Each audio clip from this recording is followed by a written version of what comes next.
Dr. Yoonji Choi stared at her screen and felt her blood turn cold. The numbers did not lie. Something massive was coming toward Earth. And it was coming fast. She worked at the Deep Space Detection Center, far beyond the orbit of Pluto. Her job was simple. Watch the darkness and report anything unusual. For 3 years, she had seen nothing but empty space and distant stars. Today was different. "Computer, run the scan again," she said, her voice shaking slightly. The computer beeped and displayed the same result. 3,000 objects were moving through space in perfect formation. They were still beyond the Oort cloud, but they were heading straight for Earth. Their energy signatures were unlike anything in the human database. Unji reached for the emergency communication button.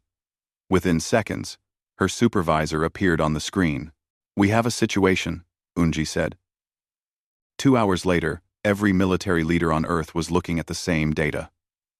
Admiral Jiwon Park stood in the command center of the Seoul Defense Network, her face calm but her mind racing.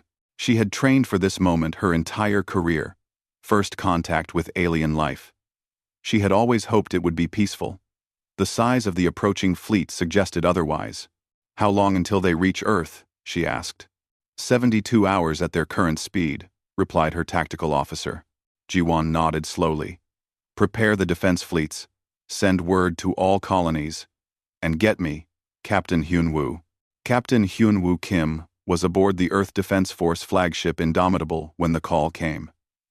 He was a tall man, with sharp eyes, and a reputation for staying calm under pressure. He had commanded the Indomitable for 5 years, but the ship had never seen real combat. Humanity had not fought a war in space before. "Captain, you have new orders from Admiral Park," his communications officer said. Hyunwoo read the message on his personal screen. His expression did not change, but his heart beat faster. The aliens were coming, and he was being sent to meet them.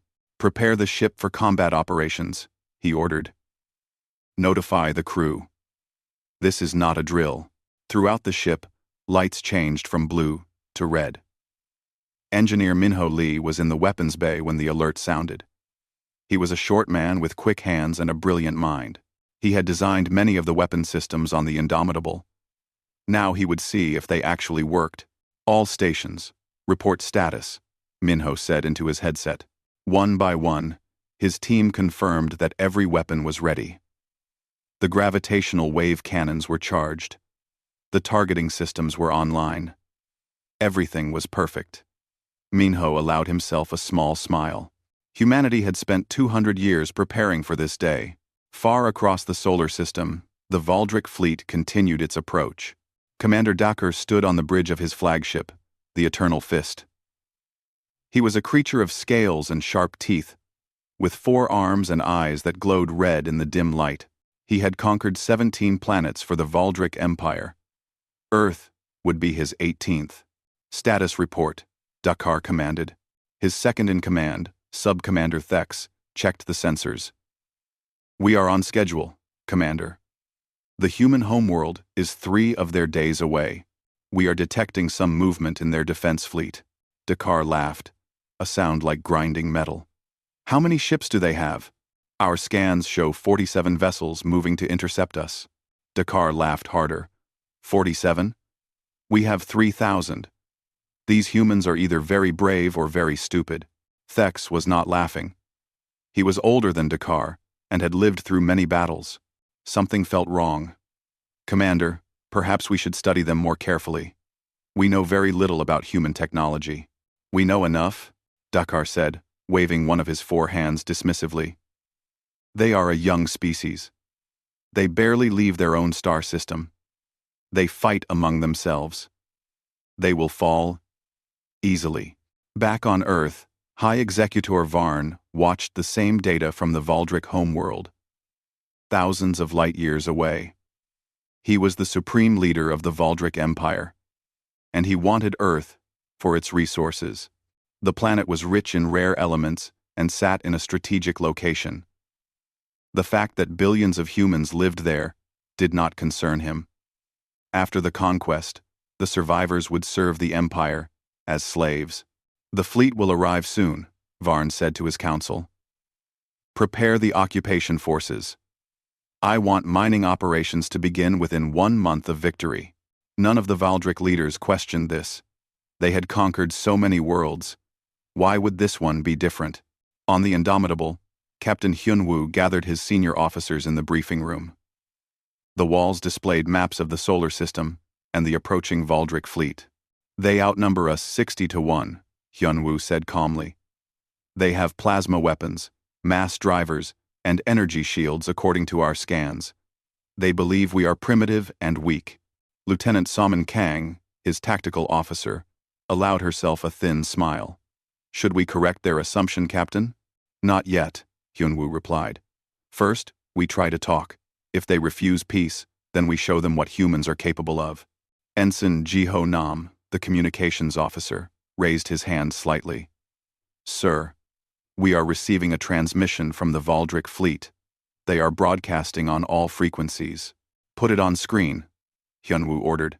The face of Commander Dakar appeared. Through the translation computers, his words came through clearly. Humans of Earth, Dakar said, his voice full of contempt. You have expanded into space that belongs to the Valdric Empire. This is an act of war. You have 72 hours to surrender your planet and all your colonies. Submit, and we will allow some of you to live as servants. Resist, and we will destroy every human in existence. You cannot win. We are superior in every way. Choose wisely. Charting way. Ender C. We will seek Setaresness. The transmission ended. The briefing room was silent for a moment. Then Minho Lee spoke up. Captain, permission to speak freely? Granted, Hyunwoo said. They really have no idea, do they? Minho asked. Hyunwoo shook his head slowly. No, they do not. Hyunwoo shook his head slowly. Admiral Jiwon had been listening to the transmission as well. She stood in her office, looking at old photographs on her wall. Pictures of Earth, pictures of her family, pictures of the colonies that millions of humans now called home. She pressed a button on her desk. Connect me to the World Council. Within minutes, she was addressing the leaders of Earth. You have all seen the Valdric demands. I am asking for permission to engage the enemy fleet with full force if they do not withdraw. The president of the World Council, an elderly woman named Hana Yoon, spoke carefully. Admiral, do we have any chance of victory? Jiwon smiled for the first time that day. Madam President, we have been preparing for 2 centuries. We have watched the galaxy. We have learned from every war we have observed. We have built weapons that these aliens cannot imagine. Yes, we will win. Then you have our authorization, Hana said. Protect our home. 2. Hyunwoo received his final orders an hour later. Take the defense fleet to Neptune's orbit. Meet the Valdric there. Try one more time for peace. If they attack, respond with overwhelming force. As the Indomitable and its sister ships left Earth orbit, millions of humans watched from the ground. Some were afraid, others were confident. All of them knew that everything was about to change. On the bridge, Hyunwoo looked at the stars ahead. Somewhere in that darkness, an enemy was coming. An enemy that thought humans were weak. An enemy that would learn the truth very soon. Take us to Neptune, he ordered. Maximum speed. The Indomitable leaped forward into the void, and humanity held its breath. The 2 fleets met near Neptune. The blue planet hung in the distance, like a silent witness to what was about to happen. Captain Hyunwoo stood on the bridge of the Indomitable and watched the Valdric Armada appear on his screens. 3,000 ships filled the darkness of space. They were massive, bristling with weapons, their hulls covered in armor plating that had survived countless battles. The 47 human ships looked tiny in comparison. The Indomitable was the largest, but even it seemed small next to the Valdric flagship. The alien ships moved in perfect formation, like a swarm of metal insects closing in on prey. They are beautiful, in a way, Lieutenant Salmon said quietly from her tactical station. They were, Hyunwoo replied. Open a channel. All frequencies. I want them to hear this. Ensign Jiho worked quickly at his console. Channel open, Captain. Hyunwoo took a breath and spoke. Valdric Fleet. This is Captain Hyunwoo Kim of the Earth Defense Force. You are in human territory. We do not want war. Turn back now, and no harm will come to you. This is your last chance for peace. For a long moment, there was silence. Then Commander Dakar's face appeared on the main screen. He was laughing. Humans, Dakar said, his voice filled with amusement. You have 47 tiny ships. We have 3,000 warships that have conquered entire star systems. You speak of giving us a chance? You should be begging for mercy. Hyunwoo's expression did not change. Commander, you are making a mistake. Please reconsider. Dakar stopped laughing. His eyes narrowed. The only mistake here is yours. You had a chance to surrender. Now you will die. All weapons, open fire. The transmission cut off. A second later, the Valdric fleet unleashed hell. Thousands of plasma torpedoes screamed through space toward the human ships. Energy beams, hot enough to melt steel, lanced out from the Valdric weapons. Mass driver rounds, moving at a fraction of light speed, crossed the distance in seconds. It was enough firepower to destroy a small moon. On the Indomitable, alarms blared. But Hyunwoo did not move. He simply watched the incoming fire on his displays. Shields, he said calmly. Engineer Minho Lee pressed a single button in the weapons bay. Around every human ship, the air seemed to shimmer. The plasma torpedoes hit first. They exploded against invisible barriers and dissipated harmlessly. The energy beams scattered like light hitting a mirror. The mass driver rounds slowed and stopped, frozen in space, before falling away. On the Valdric flagship, Sub-Commander Thex stared at his sensors in confusion. Commander, our weapons had no effect. The humans have some kind of energy shield. Dakar's confidence wavered for just a moment. Impossible. Our weapons can penetrate any known shield technology. Fire again. All weapons. The Valdric fleet fired a second volley. The result was the same. Not a single human ship took damage. The shields did not even flicker. Commander, Thex said, his voice rising. I am detecting strange energy readings from the human vessels. Something is building up inside them. Dakar looked at his own sensors and saw it too. Every human ship was generating enormous amounts of power. Energy signatures that should not be possible. His confidence began to crack. What are they doing? He whispered. On the Indomitable, Minho Lee watched his screens with satisfaction. The gravitational wave cannons were fully charged. Every system was operating perfectly. This was the moment he had spent 20 years preparing for. Weapons ready, Captain, he reported. Lieutenant Salmon had already calculated the firing solutions. Her computers had identified every single Valdric ship. Distance, velocity, mass, trajectory. All the data fed into the targeting system. Her hands moved across her console with practiced ease. Targeting complete, Salmon said. We have locks on all 3,000 enemy vessels. Around the bridge, the crew worked in silence. There was no fear, no hesitation. They had trained for this. They knew what their ships could do. Hyunwoo looked at the Valdric fleet one last time. 3,000 ships, tens of thousands of alien lives. He did not want this. But they had made their choice. Fire at will, he said quietly. Make it quick. Minho pressed the firing button. The Valdric had never seen weapons like these. They did not fire bullets or beams. They did not launch missiles. Instead, they bent space itself. Each human ship projected waves of gravitational force that rippled through space faster than light could travel. The waves reached the Valdric fleet instantly. Sub-Commander Thex had 1 second to realize what was happening. His sensors screamed warnings. The space around his ship was folding in on itself. Gravity was increasing. Impossibly. Exponentially. All ships. Emergency EVAs, he began. He never finished the sentence. The gravitational waves collapsed the space around each Valdric ship. Metal screamed. Hulls that could survive plasma, fire crumpled like paper. The ships did not explode. They compressed. In less than a second, each massive warship was crushed into a sphere of ultra-dense matter the size of a basketball. 3,000 ships. 3,000 spheres. 7.3 seconds. The Valdric fleet simply ceased to exist. On the Eternal Fist, Commander Dakar had one moment of understanding before his ship collapsed around him. In that final instant, he understood that he had not been fighting a primitive species. He had attacked something far beyond his comprehension, something that saw his mighty fleet as nothing more than insects to be swatted aside.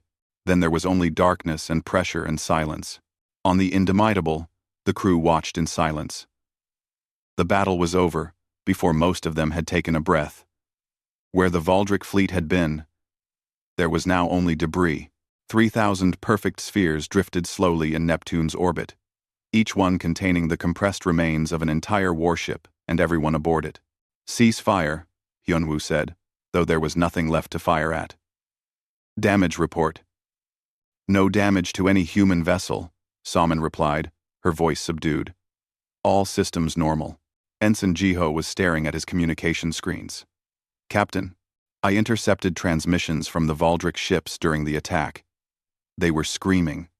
They did not understand what was happening to them. The bridge fell silent. Victory did not feel glorious. It felt heavy." Hyunwoo stood and walked to the main view screen. He looked at the floating spheres. Each one had held hundreds of alien lives. Warriors who thought they were invincible. They had been wrong, and now they were gone. "Sir," Salmon said carefully, "sensors detect one Valdric life pod. It must have launched just before the gravitational collapse. There is one survivor." Hyunwoo turned to face her. "Bring it aboard, carefully, far across the galaxy, on the Valdric homeworld." High Executor Varn watched his screens in frozen horror. He had been observing the battle through long-range sensors. He had seen his entire fleet simply vanish. 3,000 ships, gone in seconds. "What were those weapons?" he whispered. His science advisor, a trembling creature named Grix, could barely speak. "I do not know. Executor, nothing in our database matches that technology. The humans collapsed space itself. That should not be possible." Varn slammed his fist on his throne. "They were supposed to be weak, primitive. How do they have weapons like that?" "Perhaps," Grix said slowly. "We never truly knew anything about them at all." Back on the Indomitable, medical teams were preparing to receive the Valdric survivor. Dr. Yuna Han, who had helped design the gravitational weapons, stood in the observation deck and looked at the compressed ships. She had known the weapons would work. The mathematics were perfect, but seeing it in reality was different. So much destruction. So fast. So complete. Was this right? She asked herself quietly. Admiral Jiwon's voice came through her communicator. "Dr. Han, are you there?" "Yes, Admiral," Yuna replied. "I am watching the battle recordings," Jiwon said. "Your weapons performed exactly as designed. You saved Earth today." "I know," Yuna said. "I just wish it had not been necessary." "So do I," Jiwon replied. "But they came to conquer us, to enslave us. We gave them a chance to leave. They chose war." Active 1. Readable. Angie. 1. We were go. Extive 1. Yuna nodded, even though the Admiral could not see her. "What happens now?" "Now," Jiwon said, her voice hardening. "We make sure this never happens again. We send a message that the entire galaxy will understand." On the bridge, Captain Hyunwoo received the same orders. The Valdric survivor would be treated well, given medical care, given food and rest, and then the survivor would be sent home with a message that would change everything. Minho Lee stood in the weapons bay and powered down the gravitational cannons. The weapons had worked perfectly, perhaps too perfectly. He thought about the alien warriors who had died today. They had been arrogant, cruel, planning to enslave humanity, but they had also been living beings with thoughts and feelings. War is ugly, he said to himself. Even when you win. 10 snide. The Valdric life pod was brought aboard the Indomitable 30 minutes later. Inside was a single Valdric officer named Kelm. He was unconscious, suffering from shock and minor injuries. The human medical team treated him gently. When Kelm woke up hours later, he found himself in a clean, bright medical room. A human doctor, a woman with kind eyes, was checking his vital signs. "Where am I?" Kelm asked in his own language. The computer translated it to English. "You are aboard a human ship," the doctor replied through the same translation system. Kelm tried to sit up. Memories came flooding back. The battle. The screaming. The impossible weapons. His entire fleet, crushed like insects. "What are you?" The doctor smiled sadly. "We are people who wanted to be left alone. Your commander did not allow that.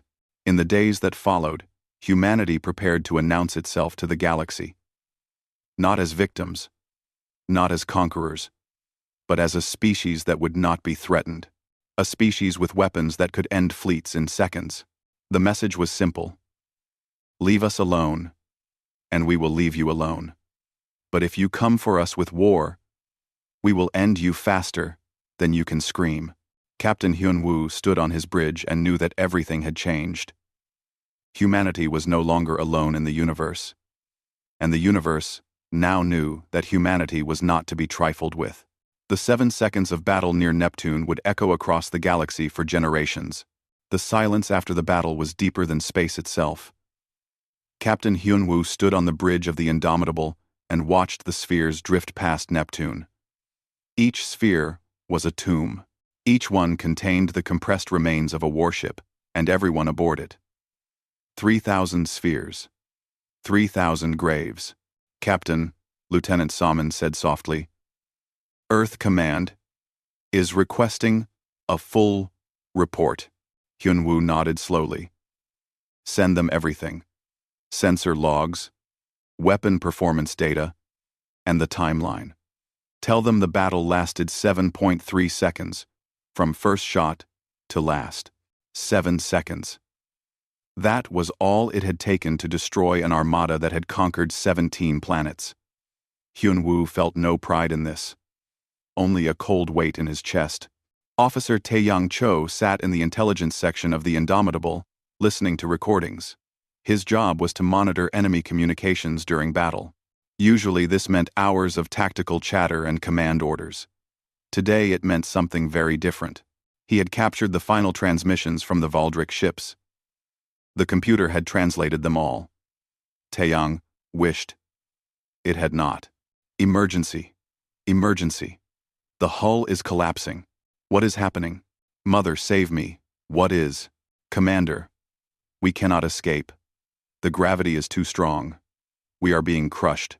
The messages cut off, one after another. 7 seconds of screaming. Then, silence. Taeyang removed his headset and sat in the darkness of his station. He had joined the military to protect Earth. He had trained for combat. But nothing had prepared him for this. For the sound of thousands of beings dying all at once, their final words full of terror and confusion. "Are you all right?" asked a voice behind him. Taeyang turned to see Colonel Bora Shin standing in the doorway. She commanded the Marine Defense Forces aboard the ship. She was a hard woman, a veteran of Earth's old wars, but her eyes were kind. "I am fine, Colonel," Taeyang said quietly. Bora stepped into the room. "No, you are not. I can see it on your face. You listened to them die." Taeyang nodded. "They were screaming. They did not understand what our weapons were doing to them. They thought they were the superior force. They were wrong." "Yes," Bora said, sitting down next to him. "They were very wrong. They came here to enslave us, Taeyang. To take our home. They would have killed billions of humans without mercy. Remember that. I know, Taeyang replied. But they were still living beings. And now they are gone. All of them. In 7 seconds. Bora was quiet for a moment. War is terrible. Even when it is necessary. Especially when it is this easy. In the medical bay, the Valdric survivor named Kelm was slowly recovering. He sat on a bed, staring at the wall. Human medical equipment monitored his vital signs. Human doctors had healed his injuries. He could not understand why. A young human woman entered the room. She wore the uniform of a scientist, not a soldier. She sat down across from him and spoke through the translation device. "My name is Dr. Hana Yoon," she said. "I am one of the people who designed the weapons that destroyed your fleet." Kelm looked at her with a mixture of fear and confusion. "Why are you telling me this? Why are you telling me this?" "Because you are going to go home," Hana replied calmly. "And when you do, you are going to tell your people what happened here. You are going to explain to them exactly what our weapons can do." Kelm's hands trembled. "Why did you spare me?" Hana leaned forward slightly. "We could have destroyed every single life pod. We detected yours. We chose to let you live. We chose to bring you aboard. We chose to heal you. Do you understand what I am saying? You want me to be your messenger," Kelm said slowly. "Yes," Hana confirmed. "We want your empire to know the truth. We did not want this war. Your commander forced it upon us. We ended the battle as quickly as possible. We could have made it slower. We could have made your people suffer. We chose mercy." Kelm laughed bitterly. "Mercy? You crushed 3,000 ships in seconds. You killed everyone. That is mercy?" "Yes," Hana said without hesitation. "Because we made it quick. Because we did not torture anyone. Because we are letting you live to carry our message. True cruelty would have been different." She stood up and walked to the door. Before leaving, she turned back.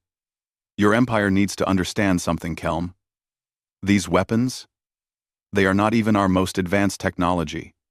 We use them because they send a clear message. But we have other things. Things that are far worse.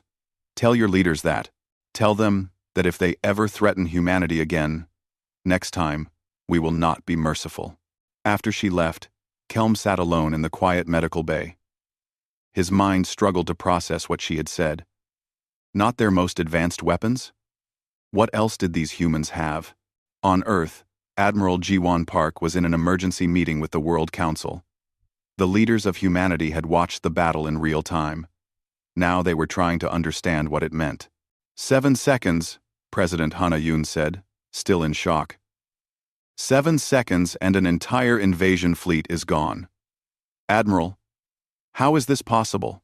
Jiwon brought up a holographic display. It showed the gravitational wave weapons and how they worked. "We have been monitoring galactic communications for over 150 years. We watched other civilizations rise and fall. We studied their wars. We learned from their mistakes. And we built weapons that we hoped we would never have to use." "But you did use them," another council member said. "Good," Jiwon replied firmly. "Let them know. Let every civilization out there understand that Earth is not to be threatened. We did not start this war, but we finished it. Quickly. Decisively. That sends a message." An elderly councilman raised his hand. "Admiral, I must ask, could we have won without killing everyone? Was there another way?" "One." Jiwon was quiet for a moment. "Yes. We could have disabled their ships without destroying them. We could have captured the fleet. But that would have led to prolonged conflict. Negotiations. Possible rescue attempts. More battles. By destroying the fleet completely, we ended the war before it truly began. It was a calculated decision." "A cold decision," the councilman said. "Yes," Jiwon agreed. "War is cold. But it was also the decision that saved the most lives. If we had fought a long war with the Valdric Empire, millions would have died. Maybe billions. Instead, we lost no one. They lost their invasion force. The math is harsh, but clear. Dr. Hana Yoon, the scientist, joined the meeting remotely. She said, "We specifically designed the weapons to compress rather than disperse. We could have made the Valdric ships simply vanish, turned into scattered atoms. But we chose compression. Do you know why?" The council members shook their heads. "Because compressed matter leaves evidence," Hana explained. "Those 3,000 spheres will drift in Neptune's orbit for centuries. They are a monument. A warning. Anyone who scans that area will see them and wonder what happened there. And when they learn the truth, they will think twice about threatening Earth." President Hana Yoon looked at her namesake on the screen. "You are saying we created a graveyard on purpose, to frighten others?" "Yes," the scientist replied without shame. "We are saying that humanity will defend itself with absolute force. We are saying that we understand psychology. Fear prevents war. If other civilizations are afraid of us, they will leave us alone. That saves lives, both theirs and ours." The council debated for hours, but in the end, they agreed. The message needed to be sent. Kelm would be returned to the Valdric Empire with recordings of the battle, detailed scans of the weapon effects, and 5 of the compressed ship spheres. The galaxy would learn what happened when you attacked humanity. Researcher Kyung-Soo Lim was already writing the historical account. He sat in his office on Earth, watching the battle footage over and over. He had studied human conflicts for 20 years, wars that lasted years, battles that lasted days. This was different. The 7-Second War, he wrote in his journal. That is what history will call it. The war that ended before it began. The day humanity revealed itself to the galaxy, not as explorers or diplomats, but as the species you do not attack. He paused and looked out his window at the night sky. Somewhere, up there, 3,000 metal spheres were drifting in the cold. Somewhere further, an empire was trying to understand what had happened to its fleet. "We are not conquerors," Kyung-Soo continued writing. "We did not seek this fight. But we ended it with such overwhelming force that the galaxy will remember this day for 1,000 years. We are the species that turned an invasion fleet into art, into a sculpture of compressed metal and regret." Captain Hyun-woo called a meeting of his senior staff. They gathered in the briefing room, all of them looking tired. The adrenaline of battle had worn off. Now came the aftermath. "We did our job," Hyun-woo said simply. "We protected Earth. We eliminated the threat. But I want everyone here to understand something. What we did today was necessary. But it was not glorious. We killed thousands of beings. We must carry that weight." Engineer Minho Lee spoke up. "Captain, they came here to destroy us, to take our planet, to enslave our people. We gave them a chance to leave. They fired first. I know," Hyun-woo replied. "And that is why we can live with what we did. But we should never celebrate it. We should never take pleasure in killing, even when it is justified.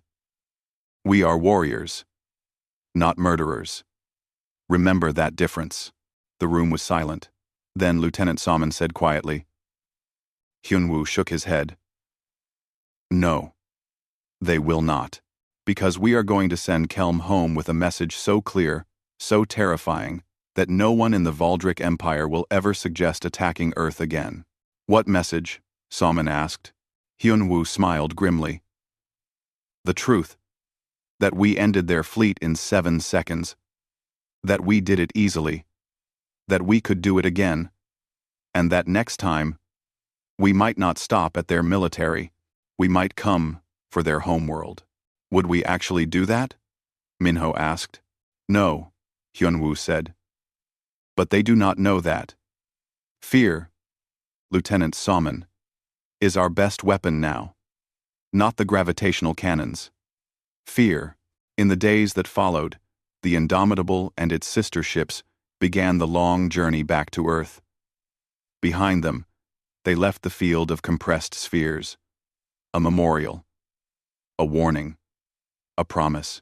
Officer Taeyang spent his free time writing letters to the families of human soldiers who might have died if the battle had gone differently. Letters of gratitude. Letters explaining how close Earth had come to invasion. He felt he owed them that. Even though no humans had died, the threat had been real. Colonel Bora trained her Marines harder than ever. The next time might be different, she told them.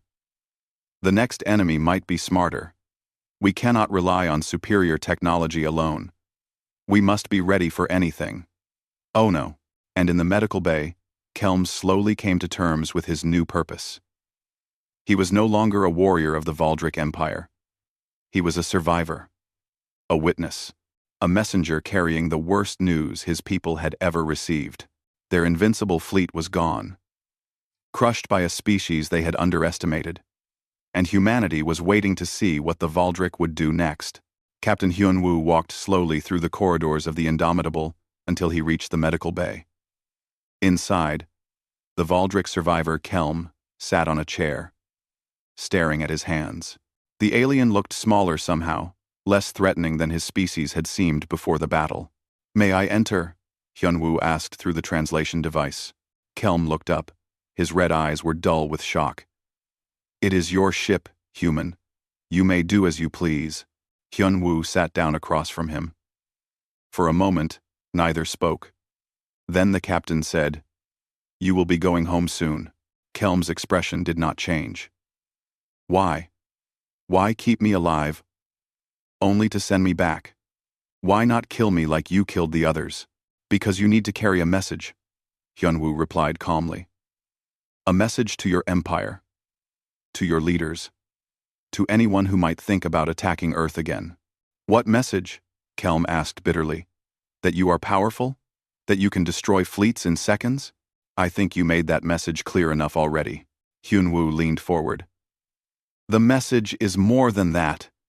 The message is this. We do not want war. We tried to warn your commander. We gave him a chance to leave. He chose violence. What happened to your fleet was not our first choice. It was his." Kelm was silent for a long moment.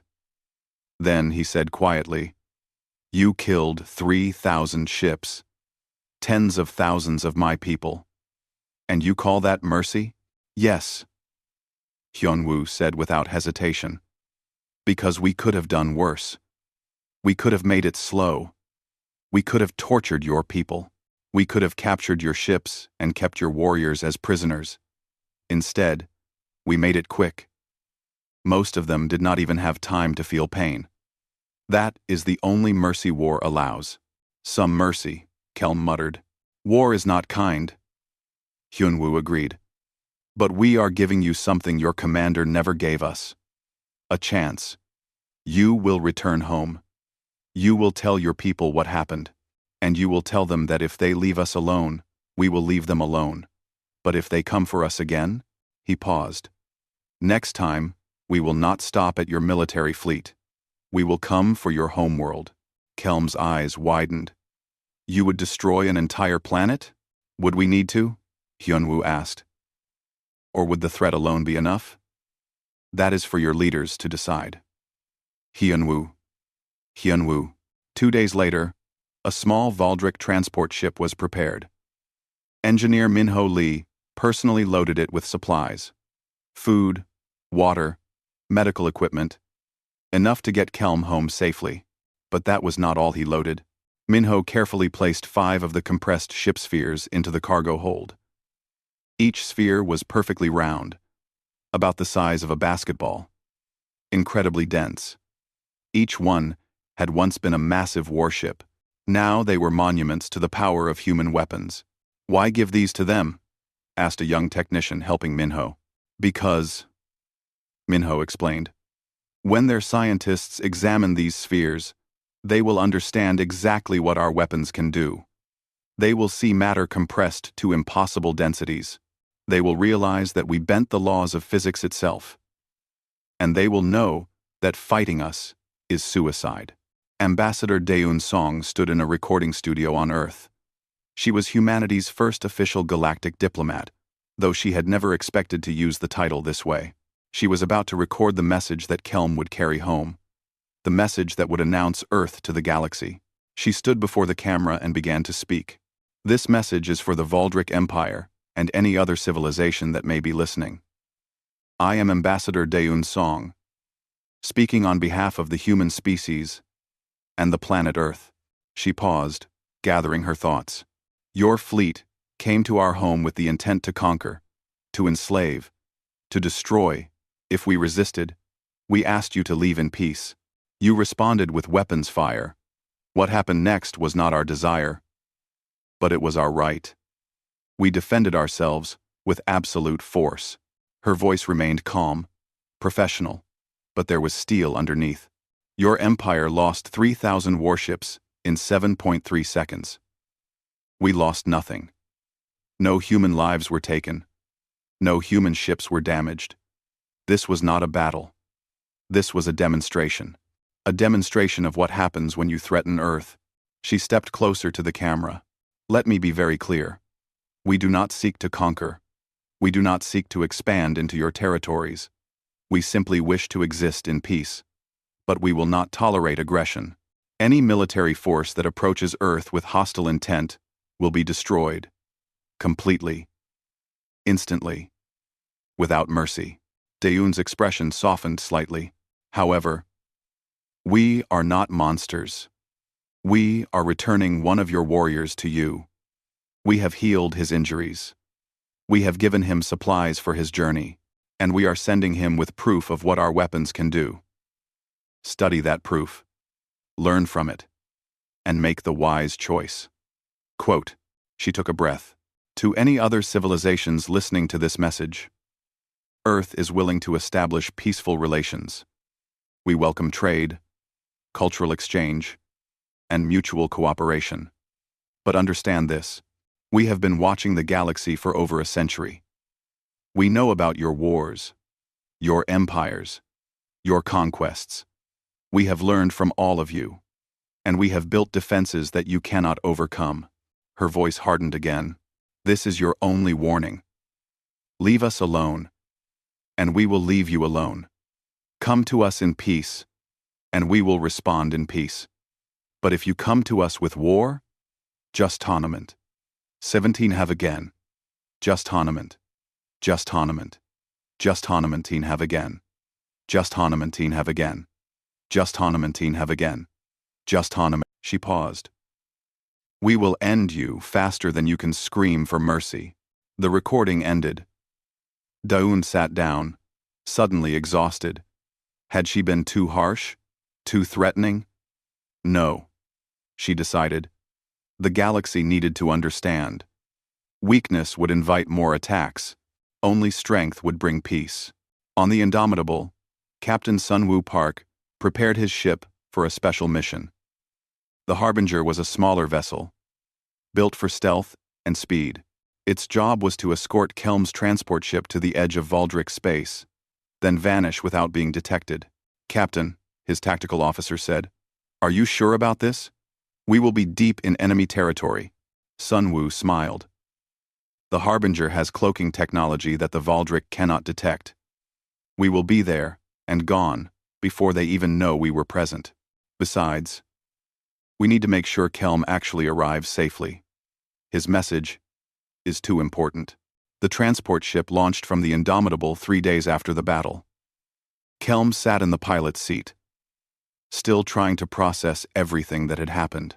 Beside him sat the data drives containing the battle recordings, Ambassador Daeun's message, and detailed scans of the compressed ship spheres. In the cargo hold were the 5 spheres themselves, each one a testament to human power. As his ship left human space, Kelm activated the communication system. He needed to warn his people, to tell them what was coming. This is Officer Kelm of the destroyed Eternal Fist Fleet. I am the only survivor. I am returning home with critical information. Prepare the High Council. They need to hear this immediately. On the Valdric homeworld, chaos had already consumed the Empire. High Executor Varn sat on his throne, staring at empty screens. 3,000 ships. Gone. Simply gone. The sensor data made no sense. One moment the fleet was there, firing weapons. The next moment, nothing but debris and strange compressed objects. This is impossible, Varn kept repeating. Impossible. Counselor Grix stood nearby. Unlike Varn, he had been expecting something like this. He had opposed the invasion from the beginning. Humans were an unknown factor. Attacking them without proper intelligence was foolish. But Varn had not listened. Executor, Grix said carefully. We have received a transmission from Officer Kelm. He survived. He is coming home. Varn's head snapped up. One survivor? Out of 3,000 ships? What happened out there, Grix? I suspect we are about to find out, Grix replied. And I suspect we will not like the answer. Officer Taeyang Cho sat in his intelligence station, monitoring communications across the galaxy. What he discovered shocked him. 73 different civilizations had detected the battle. Somehow, they had all been watching. And now, they were reacting. Captain, Taeyang reported to Hyunwoo. You need to see this. Multiple alien civilizations are changing their fleet movements. Ships that were heading toward human space are turning back. Communication channels are going wild with speculation about what happened near Neptune. Hyunwoo studied the data. A smile crossed his face. The demonstration is working. They are afraid. I would be eponymous. I would... after. The demonstration is working. The demonstration is working. Is that good? Taeyang asked. Yes, Hyunwoo replied. Fear prevents war. If they are afraid of us, they will not attack. That means no more battles. No more death. Fear can be a tool for peace. On Earth, Colonel Bora Shin was training her Marines in new tactics. She did not trust that the battle near Neptune would be the end of hostilities. Somewhere out there, some alien commander might be foolish enough to try again. We won through technology this time, she told her troops. But what if the next enemy has better technology?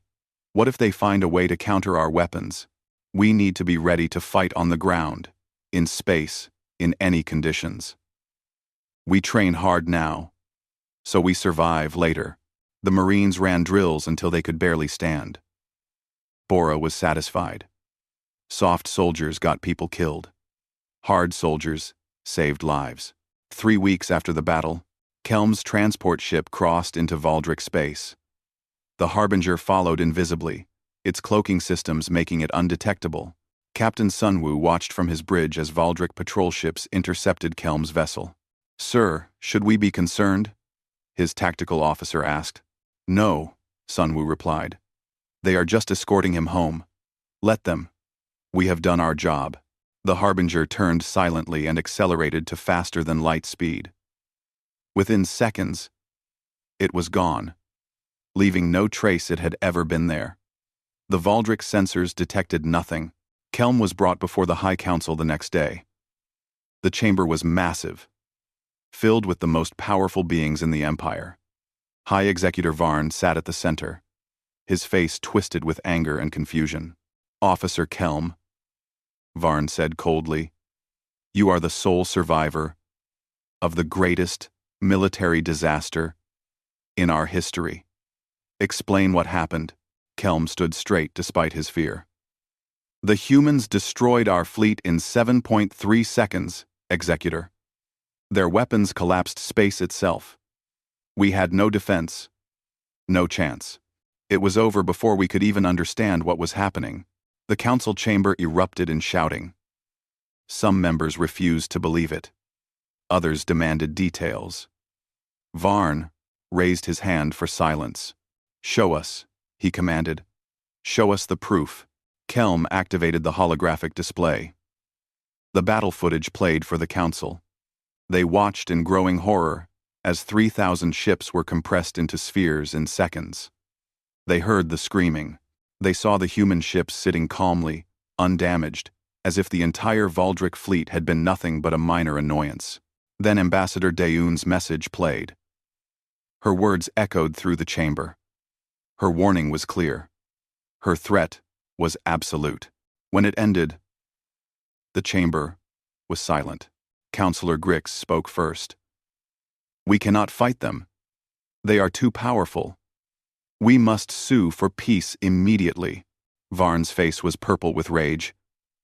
Peace. Peace. They destroyed our fleet. They humiliated us. We are the Valdric Empire. We do not bow to anyone. Then we die, Grix said flatly. Because if we send another fleet, they will destroy it just as easily. And then they might come for our homeworld. Did you not hear the ambassador's message? They are giving us one chance. One. We should take it. The council debated for hours. But slowly, reality set in. The Valdric Empire could not win this war. They had attacked a species far beyond their understanding. Their only choices were peace or extinction. In the end, even Varn had to accept it.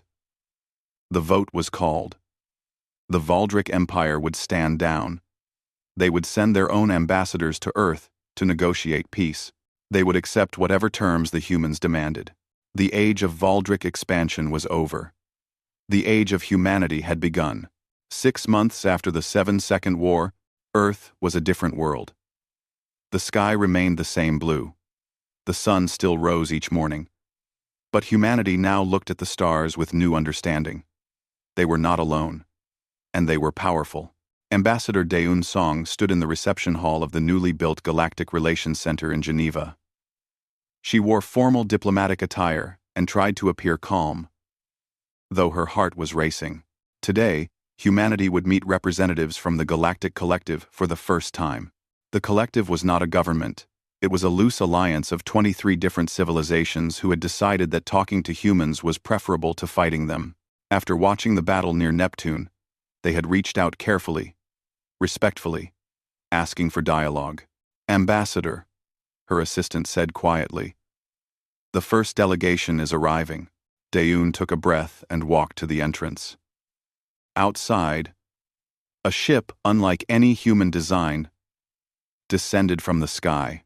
It was beautiful, all curves and light, clearly built by a species with very different aesthetics.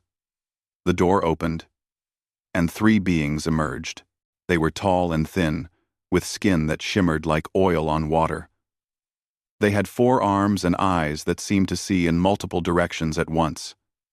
Through translation devices, one of them spoke. Ambassador Song. We are the Delari people. We come in peace and with great respect. We witnessed what happened to the Valdric fleet. We have no desire to share their fate. Daeun smiled warmly. Then you have nothing to fear. We welcome peaceful contact. Please, come inside. We have much to discuss. As more delegations arrived throughout the day, Daeun began to understand the new reality. Earth was not just another planet anymore. They were the species with weapons that could end fleets in seconds. They were the species that other civilizations feared and respected in equal measure. Captain Hyun-woo had been promoted to admiral after the battle. He now commanded the First Contact Fleet, a group of ships designed specifically for diplomatic missions rather than combat. The ships still carried the gravitational weapons, of course, but their primary purpose was to explore and establish relationships. He stood on the bridge of his new flagship, the Ambassador, and reviewed the day's schedule. 3 meetings with alien ambassadors, a tour of a Delari science vessel, a cultural exchange program with a species called the Theln. This was very different from military command, but Hyun-woo found he liked it. Sir, Lieutenant Salmon said from her station, we are receiving a priority message from Earth. It is from the Valdric Empire. Hyun-woo's expression became more serious. Put it through. A face appeared on the screen.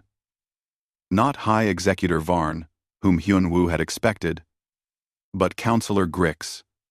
The Valdric looked tired and older than the images in Earth's database. Admiral Kim, Grix said formally. I am Counselor Grix, now the leader of the Valdric government. High Executor Varn has been removed from power. I am contacting you to formally request a meeting to discuss peace terms. Hyun-woo kept his voice neutral. Counselor, Earth is willing to discuss peace, but understand that we will demand certain conditions. We expected nothing less, Grix replied. We were wrong to attack your world. We were arrogant and foolish. The Empire has paid a terrible price for that arrogance. We wish only to rebuild and to ensure no further conflict between our peoples. Then come to Earth, Hyun-woo said. Come personally. Show us that the Valdric Empire is sincere in wanting peace, and we will talk. The transmission ended. Salmon looked at her admiral with curiosity. Sir, do you trust them? No, Hyun-woo replied honestly. But I trust their fear. They know we can destroy them. That knowledge will keep them honest. For now. On Earth, Dr. Yoonji Choi was giving a presentation to the scientific community. She had been the first to detect the Valdric fleet 6 months ago. Now she was explaining a new discovery. We have been analyzing the gravitational wave technology, she said, displaying complex equations on a large screen. And we have realized something remarkable. The same technology that allows us to compress matter can also be used to expand it. We can create wormholes. We can fold space for faster-than-light travel. We can even terraform planets by adjusting their gravity. The audience murmured in excitement. One scientist raised her hand. Dr. Choi, are you saying we can use our weapons technology for peaceful purposes? Exactly, Unji replied. The gravitational weapons were born from research into physics. That same research can revolutionize how we travel, how we live, how we shape the universe around us. We do not have to be defined by our weapons. We can be defined by what we build. Engineer Minho Lee was in his laboratory, working with a team of alien scientists. The Delari had asked to study human technology, and Earth had agreed to limited exchanges. Minho was teaching them the basic principles of gravitational manipulation, while being very careful not to reveal the weapon applications.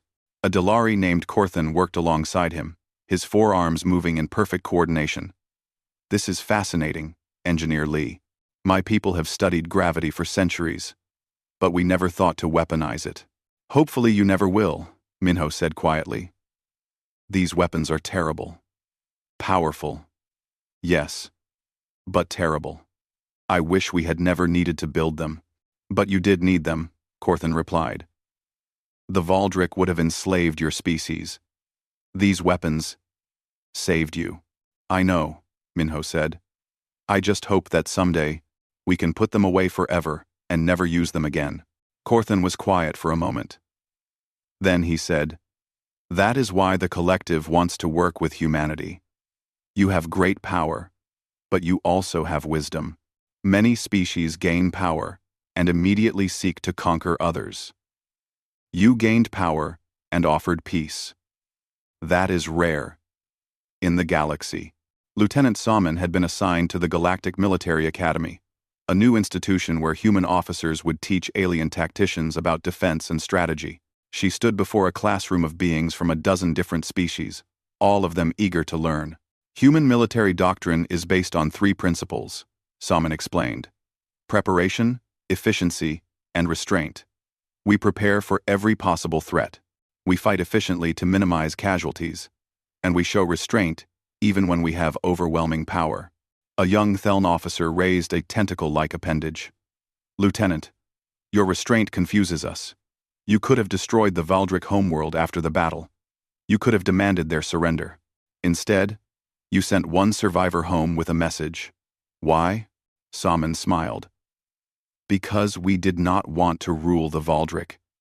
We wanted them to leave us alone. Destroying their planet would have made us conquerors. Sending a message made us defenders. There is a difference. In the months following first contact, humanity began to receive visits from civilizations across the galaxy. Some came to trade, others came to learn. A few came simply to see the species that had ended a war in 7 seconds. Ambassador Daeun worked tirelessly to establish treaties and agreements. She negotiated trade deals, cultural exchange programs, and mutual defense pacts. Earth was becoming a central hub in galactic politics, not through conquest, but through respect. One evening, she sat in her office reviewing the day's work. Her assistant brought her a message. Ambassador, Counselor Grix has arrived on Earth. He is requesting to meet with you personally. Daeun stood and straightened her clothes. Send him in. Grix entered the office slowly. He looked smaller in person, less threatening than the Valdric warriors in Earth's database. He bowed slightly, a gesture of respect. Ambassador Song, he said through his translator. Thank you for seeing me, Counselor Grix, Daeun replied, gesturing to a chair designed for Valdric physiology. Grix sat down carefully. I come to offer formal apologies on behalf of my people. The invasion was a mistake. A terrible, arrogant mistake. High Executor Varn believed your species was weak. He believed conquest would be easy. He was catastrophically wrong. Yes, he was, Daeun said simply. Grix continued. The Empire is in crisis now. We lost our entire invasion fleet. Our military is shattered. Our people are afraid and confused. And worse, we now realize that we are not the dominant power in the galaxy. We never were. We were simply bullies who had never met someone stronger. Daeun listened carefully. What do you want from Earth, Counselor? Peace, Grix said immediately. A treaty that guarantees no further hostilities. But also, he hesitated. Also, we need help. Our empire is collapsing. Without our military strength, other species are threatening us. We face the possibility of becoming what we once made others. Slaves and victims. Daeun was quiet for a long moment. Then she said, You came here to enslave us. You threatened billions of human lives.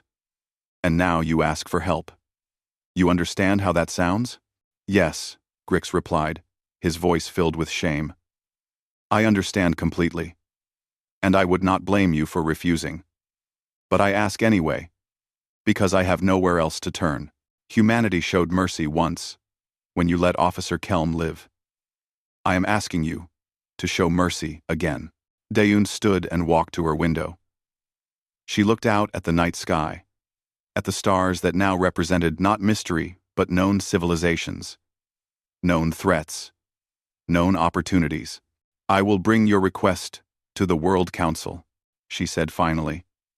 I cannot promise what they will decide, but I will advocate for helping you, not because you deserve it, but because it is the right thing to do. Number 1. 300. Number 1. Number 1. I will it set on. I will it sum to. Number 1. Grix stood and bowed deeply. Thank you, Ambassador. You are more generous than my people ever were. The World Council debated for 3 days.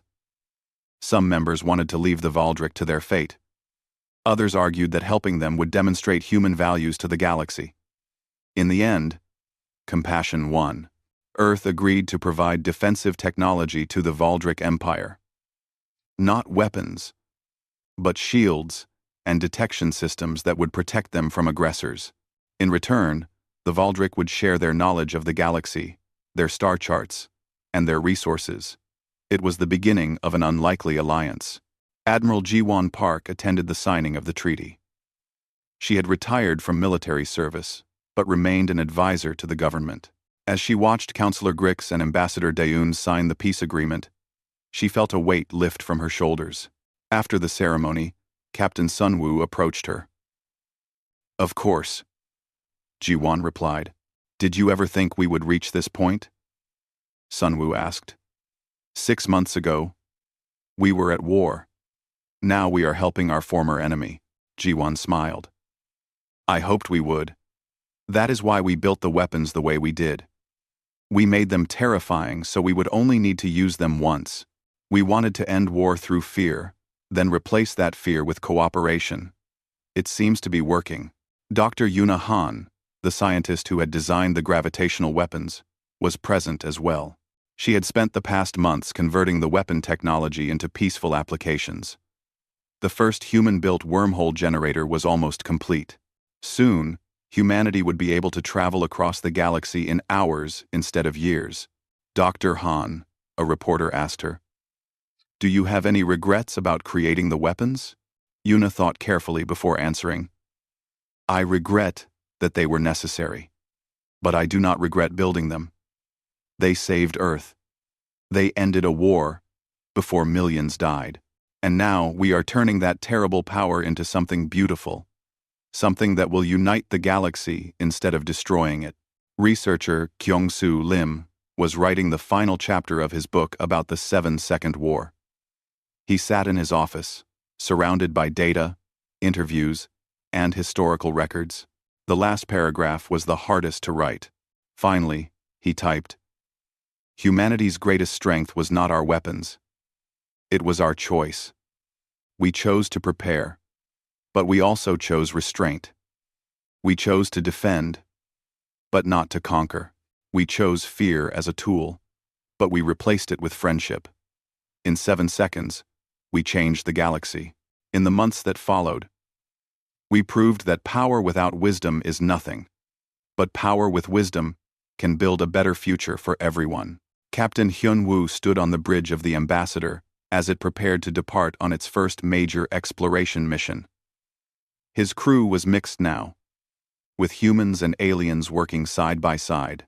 Lieutenant Salmon was still his tactical officer. Engineer Minho maintained the systems. But now they had Delari scientists, Thel navigators, and even one reformed Valdric officer who wanted to help build bridges between species. "Sir," Salmon reported, "all systems are ready. Course is plotted for the Andromeda sector. We are prepared to depart." Hyun-woo looked at the view screen, at the vast expanse of space that lay ahead. Unknown worlds, unknown species, unknown possibilities. "Take us out," he ordered. "Let us see what else the galaxy has to offer." The Ambassador moved forward into the darkness, not as a warship, but as an explorer. Behind it, Earth continued to grow and change. The gravitational weapons remained ready, but unused. The compressed spheres still orbited Neptune as a reminder and a warning. But humanity was building something new. Something better. They were building a galaxy where different species could work together. Where fear gave way to understanding. Where former enemies became allies. Where 7 seconds of war led to centuries of peace. And as the stars wheeled overhead, humanity looked forward to the future with hope instead of fear. They had proven themselves defenders. Now they would prove themselves friends. The new galactic order had begun. And humanity, the species that ended a war in 7 seconds, would help guide it toward peace.